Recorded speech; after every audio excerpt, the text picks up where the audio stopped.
কমেছে ১০ থেকে ১৫ টাকা পর্যন্ত। দর্শক, এ বিষয়ে আরো বিস্তারিত জানাতে চূড়ামন কাটি সবজির পাইকারি বাজার থেকে যুক্ত হয়েছেন রিপন হোসেন। রিপন, কোন সবজি কত দামে বিক্রি হচ্ছে বিস্তারিত জানাবেন।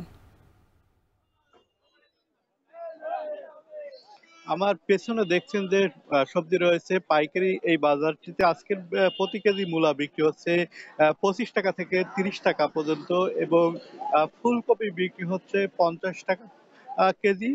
বাঁধাকপি যেটি রয়েছে, বিশেষ পাতাকপি বলা হয়, সেটি বিক্রি হচ্ছে ৪০ টাকা কেজি। পটল প্রতি কেজি বিক্রি হচ্ছে ৪০ টাকা। এছাড়া যে অন্যান্য সবজি রয়েছে, বিশেষ করে বেগুন বিক্রি হচ্ছে ৮০ টাকা, টমেটো বিক্রি হচ্ছে ১০০ টাকা এবং সিম বিক্রি হচ্ছে ১১০ টাকা। এগুলো কিন্তু শীতকালীন সব সবজি।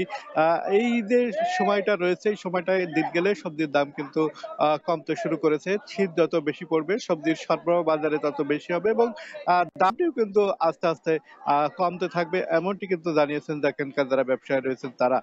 যদিও কৃষক যারা রয়েছেন, কৃষকরা অভিযোগ করছেন যে এই সবজির দামটি যে পরিমাণ থাকার কথা সেই পরিমাণ মৌসুমে আসলে কমে যায়। পাইকারি বাজার এবং খুচরা বাজারে যে সবজির দামের যে ব্যবধান, তা প্রায় ১৫ থেকে ২০ টাকা পর্যন্ত হয়ে থাকে। সে কারণে তারা যে সবজির ন্যায্য মূল্যটি কিন্তু পায়েন না।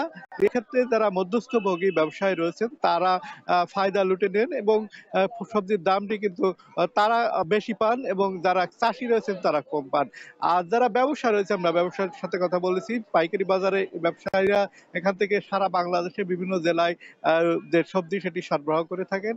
তারা যেটি বলছেন, বাজারে সবজির সরবরাহ বেশি রয়েছে, দিন গেলে সরবরাহ বাড়ছে। সে কারণে সবজির দাম দিন গেলে কিছুটা কমছে। সব মিলে সবজির যে বাজার, আমরা দেখেছি সকাল থেকে বিভিন্ন স্থান থেকে এখানে সবজি আসছে এবং এই সবজিটি তারা বিভিন্ন স্থানে ক্রয় করে নিয়ে যাচ্ছেন।